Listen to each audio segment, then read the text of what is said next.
Αυτογνωσία ή αλλιώς αυτοεπίγνωση.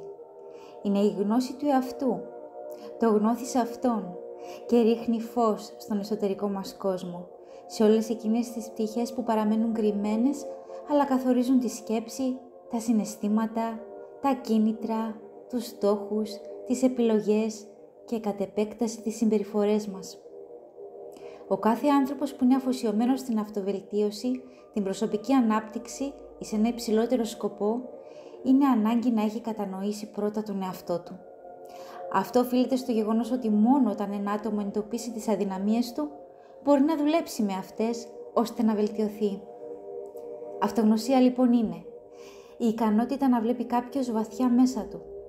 Περιλαμβάνει την κατανόηση των δυνατοτήτων, των ικανοτήτων, των δεξιοτήτων, των αδυναμιών, των ελαττωμάτων, των ιδεών, των σκέψεων, των πεποιθήσεων, των αντιλήψεων, των αντιδράσεων, των συμπεριφορών, των συναισθημάτων και των κινήτρων μας.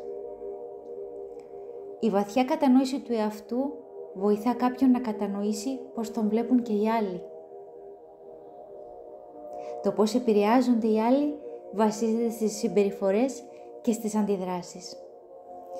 Η αυτογνωσία χρειάζεται θάρρος. Αυτογνωσία σημαίνει να στρέφεσαι με προσοχή μέσα σου, στις σκέψεις και στα συναισθήματά σου και όχι σε όλα όσα συμβαίνουν στο εξωτερικό περιβάλλον σου. Αντί να επικεντρώνεσαι λοιπόν σε όσα λένε ή κάνουν οι άλλοι, δώσε έμφαση στο πώς εσύ σκέφτεσαι και αισθάνεσαι.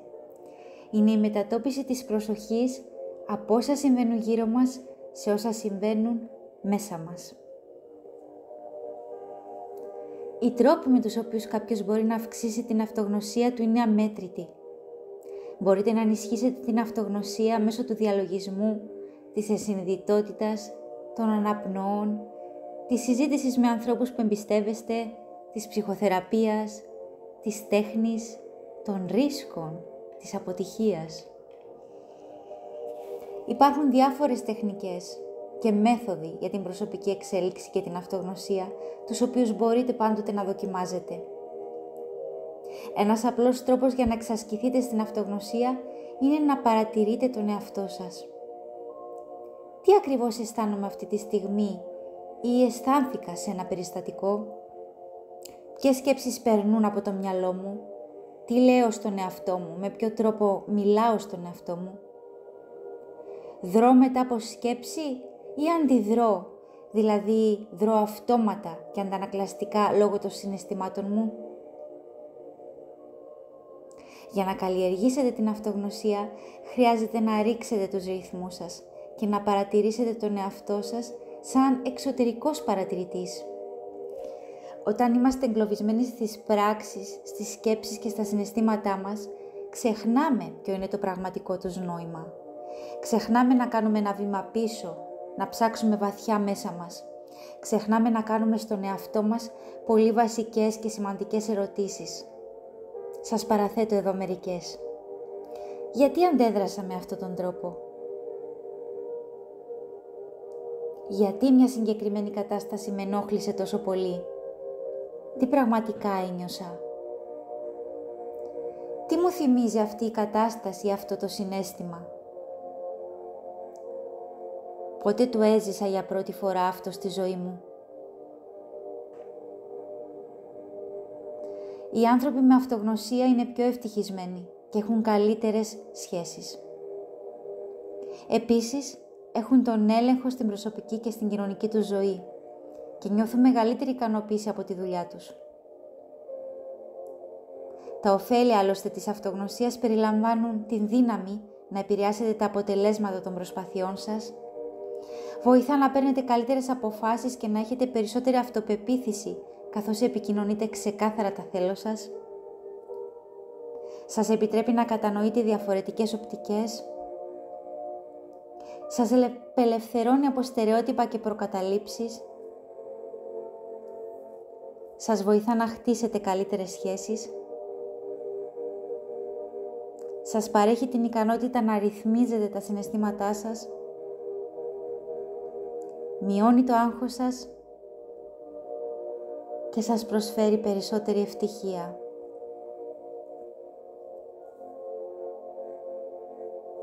Εάν νιώθετε ότι έχετε παθητική στάση, δεν είστε ευτυχισμένοι ή εμφανίζετε συμπτώματα που δεν μπορείτε να εξηγήσετε, μπορεί να έχετε την βαθιά επιθυμία να ανακαλύψετε ποια είναι η αιτία των προβλημάτων σας και να αφιερώσετε χρόνο στην αυτογνωσία και στην αυτοπραγμάτωσή σας. Όταν ρίχνετε φως στα πιο σκοτεινά σημεία του μυαλού σας, μπορεί να νιώσετε άβολα και πόδινα. Αλλά αυτό είναι απαραίτητο βήμα για να απελευθερωθείτε από όσα σας τυχιώνουν από την παιδική σας κιόλας ηλικία.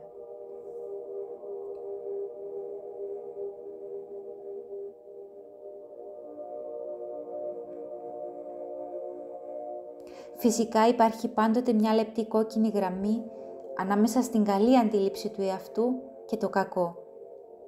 Όντας υπερυπεύθυνοι και υπεραναλυτικοί με τον εαυτό μας, τις πράξεις μας και με το πώς οι άλλοι μας αντιλαμβάνονται, φλερτάρουμε με ένα οικείο όνομα.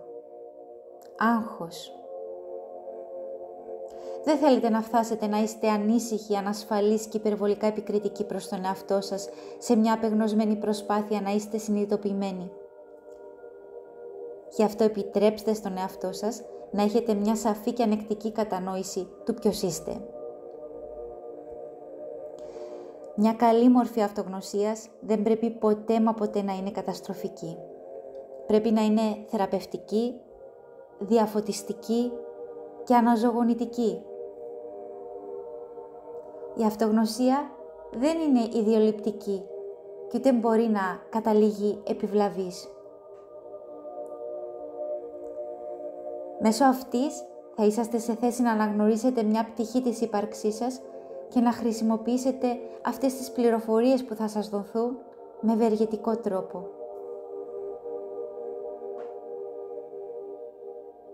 Θέλω να ξέρετε ότι όσο ρίχνετε φως στις άβολες πτυχές σας, είναι ουσιαστικό να φροντίζετε τον εαυτό σας και να του δείχνετε συμπόνια. Η αυτογνωσία χωρίς συμπόνια προς τον εαυτό είναι μια συνταγή για να νιώθετε χάλια με τον εαυτό σας. Υπενθυμίστε λοιπόν στον εαυτό σας ότι η αυτογνωσία δεν είναι απλά αυτοκριτική. Η ειλικρίνεια είναι το κλειδί της αυτογνωσίας, αλλά χρειάζεται ταυτόχρονα και συμπόνια, μα και φροντίδα. Είναι σημαντικό να γνωρίζετε πώς θα ηρεμείτε όταν νιώθετε να σας κατακλείζουν τα συναισθήματα από όσα ανακαλύπτετε.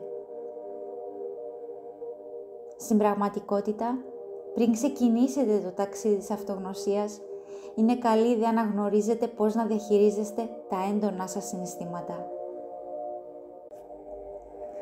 Ένα από τα πιο συναρπαστικά πράγματα που θα μάθουμε μαζί είναι να συνειδητοποιούμε πόσες διαφορετικές φωνές υπάρχουν μέσα μας, ακόμα και αντιφατικές.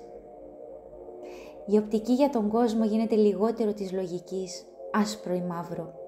Και ξαφνικά θα παρατηρούμε ότι υπάρχει ένα φάσμα και διαβαθμίσεις, δηλαδή υπάρχει και το γκρι και άλλα χρώματα. Πάντοτε να θυμάστε ότι κάποια κομμάτια του εαυτού σας ίσως θα αντιστέκονται σε αυτό το ταξίδι. Για τους περισσότερους από εμάς υπάρχει ένα κομμάτι μας που αποθεί την ιδέα του να είμαστε πιο ειλικρινείς για όσα σκεφτόμαστε και αισθανόμαστε. Αυτός όμως δεν είναι παρά ένας αμυντικός μηχανισμός. Είναι ο τρόπος του μυαλού να προστατευτεί από την επαφή με πράγματα για τον εαυτό μας που δεν μας αρέσουν και δεν θέλουμε να αποδεχτούμε ή για τα οποία νιώθουμε επώδυνα και τρομακτικά. Πάρτε όσο χρόνο χρειάζεστε για να γνωρίσετε τον εαυτό σας. Άλλωστε αυτό το ταξίδι δεν είναι μερικών ημερών, αλλά διαρκεί μια ζωή. Αν πιέζετε τον εαυτό σας και βιάζεστε, ίσως να υποκύψετε στις παλιές σας συνήθειες πολύ πιο εύκολα. Το κλειδί είναι να κάνετε μικρά και σταθερά βήματα, να έχετε υποστήριξη και καθοδήγηση από έναν εκπαιδευμένο άνθρωπο που μπορεί να σας εμπνεύσει, να σας φροντίσει, να σας καθοδηγήσει.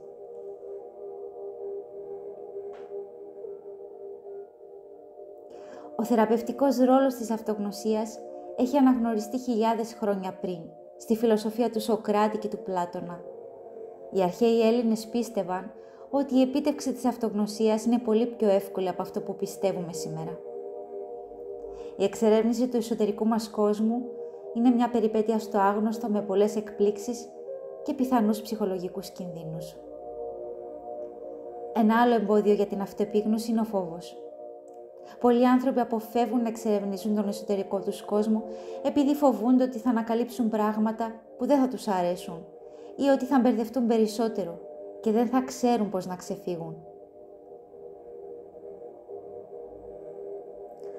Εσύ όμως που είσαι τώρα εδώ και με ακούς, θέλω να ξέρεις πως αυτή η φόβη είναι αβάσιμη. Η αποκάλυψη μιας ανησυχητικής αλήθειας ή μιας καταπιεσμένης ανάμνησης δεν είναι τόσο επώδυνη, αλλά απελευθερωτική. Αν στην πορεία συναντήσουμε κάτι επώδυνο, παραδείγματος χάριν κάποιο ψυχικό τραύμα, μπορούμε να το αντιμετωπίσουμε και να το δουλέψουμε ψυχοθεραπευτικά. Παρά τις δυσκολίες της εξερεύνησης του εαυτού, είναι πολύ αποτελεσματική και ωφέλιμη διαδικασία, με την προϋπόθεση ότι θέλετε πραγματικά να εξελιχθείτε.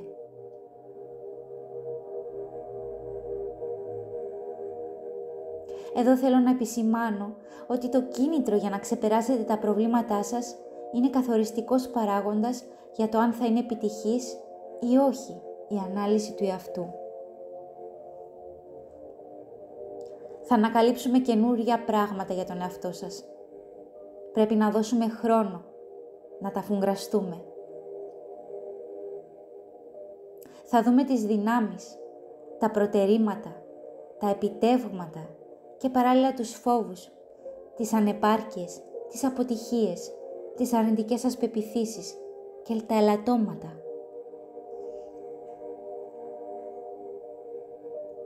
Όσο θα εξασκούμαστε σε αυτές τις τεχνικές, είναι πιθανό να αξιοποιήσουμε όλες τις πτυχές του εαυτού σας. Στην πραγματικότητα, αν σκέφτεστε για τον εαυτό σας, εύχομαι να μην το είχα κάνει αυτό, δεν μου άρεσε ο τρόπος που μίλησα σε αυτόν τον άνθρωπο, τότε είναι πιθανό να κρύβετε κάποια κομμάτια του εαυτού σας. Όσο όμως αρχίζετε και αναγνωρίζετε τις πιο σκοτεινές πλευρές, είναι πολύ πιθανό η εσωτερική επικριτική σας φωνή να σας προκαλέσει μια έντονη αίσθηση ντροπής. Η εσωτερική επικριτική φωνή τροφοδοτεί την ντροπή και μπορεί να είναι μια πανίσχυρη δύναμη που καταστέλει την αυτογνωσία. Γι' αυτό και εδώ χρειάζεται πολύ προσοχή.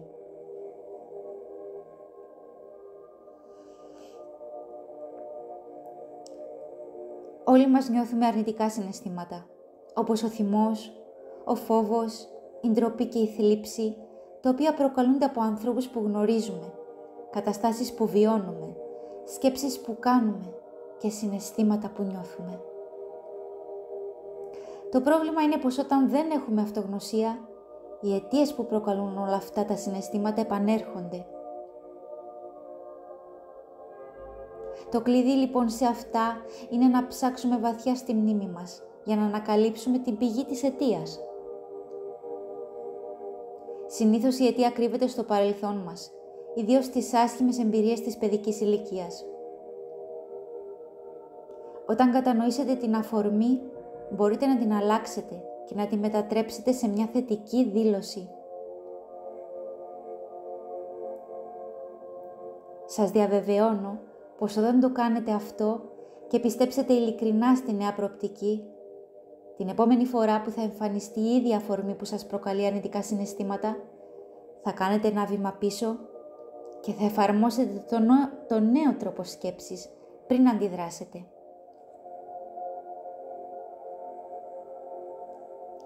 Όταν συνειδητοποιείτε τον τρόπο με τον οποίο τα συναισθήματα επηρεάζονται από τις σκέψεις σας, αυτή θα είναι η αρχή της αυτογνωσίας σας.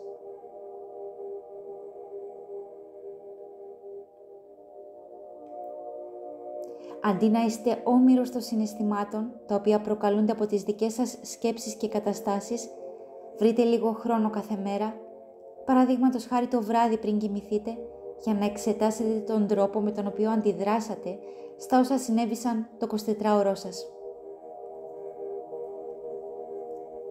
Αυτή είναι μια υπέροχη τεχνική που πρότειναν αρχαίοι φιλόσοφοι όπως ο Μάρκος Αβρίλιος.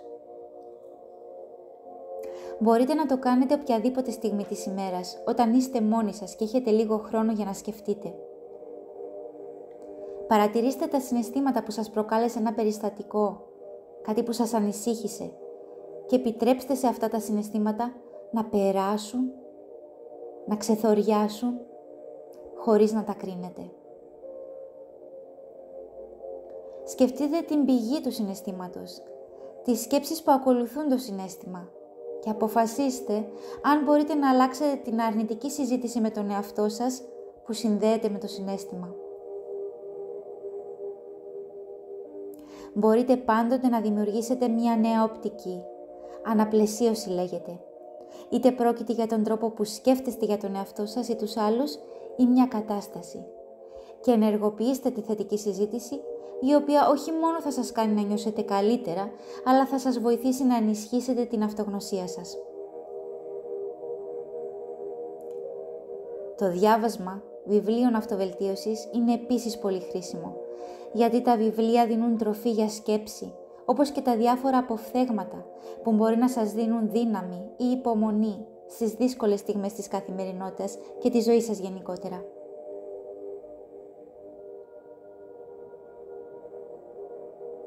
Θα σας υπενθυμίζω πάντοτε ότι είναι σημαντικό να δώσετε χρόνο στον εαυτό σας προτού αντιδράσετε σε κάτι.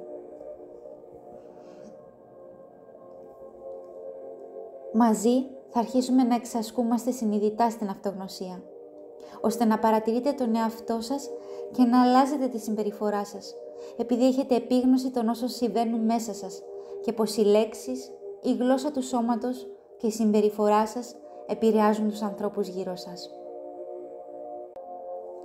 Όταν δεν ανταποκρίνεστε αμέσως στα διάφορα ερεθίσματα, δίνετε χρόνο στον προμετωπιαίο φλοιό του εγκεφάλου σας να αξιολογήσει τι συμβαίνει μέσα σας και γύρω σας και στη συνέχεια να επιλέξει την πιο κατάλληλη απάντηση ή στάση. Η αυτογνωσία δεν αφορά μόνο την κατανόηση των αρνητικών συναισθημάτων, αλλά επίσης και όλα θα σας κάνουν αληθινά χαρούμενους. Είναι σημαντικό να μπορείτε να κατονομάσετε τα συναισθήματα ευτυχίας και να εστιαστείτε σε όσα σας κάνουν να νιώθετε όμορφα. Από τη στιγμή που θα το κάνετε αυτό, οργανώστε δραστηριότητες και πράγματα που σας κάνουν να νιώθετε ζωντανοί, ενεργητικοί, γεμάτοι ευεξία. Έχουμε συγκεκριμένο χρόνο σε αυτόν τον πλανήτη, γι' αυτό αξίζει να είμαστε ευτυχισμένοι. Συχνά παίρνουμε αποφάσεις όταν είμαστε σε καλή διάθεση ή όταν είμαστε σε κακή διάθεση, με αποτέλεσμα να μετανιώνουμε για αυτές τις αποφάσεις. Και πάλι εδώ η αυτογνωσία μας βοηθά να κάνουμε ένα βήμα πίσω και να αξιολογήσουμε μια κατάσταση πριν πάρουμε μια απόφαση. Φίλε και συνοδοιπόρε μου, είναι σημαντικό να ακούς τι θέλει η καρδιά σου και τι θέλει το μυαλό σου πριν πάρεις μια απόφαση. Όταν αφήσεις τη διάθεσή σου να αποφασίζει για εσένα, τότε θα είσαι όμηρος των συναισθημάτων σου.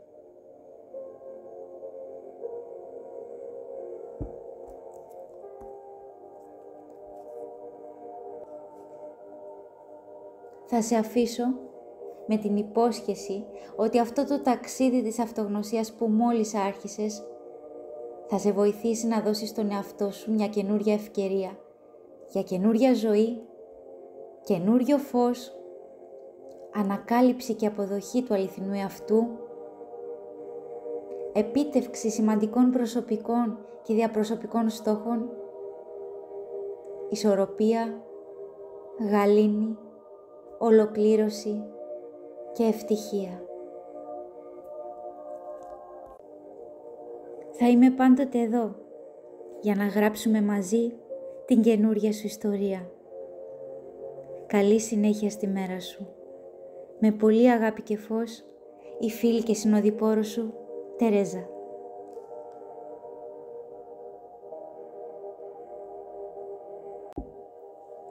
Αυτογνωσία ή αλλιώς αυτοεπίγνωση είναι η γνώση του εαυτού, το γνώθεις αυτόν και ρίχνει φως στον εσωτερικό μας κόσμο, σε όλες εκείνες τις πτυχές που παραμένουν κρυμμένες, αλλά καθορίζουν τη σκέψη, τα συναισθήματα, τα κίνητρα, τους στόχους, τις επιλογές και κατ' επέκταση τις συμπεριφορές μας.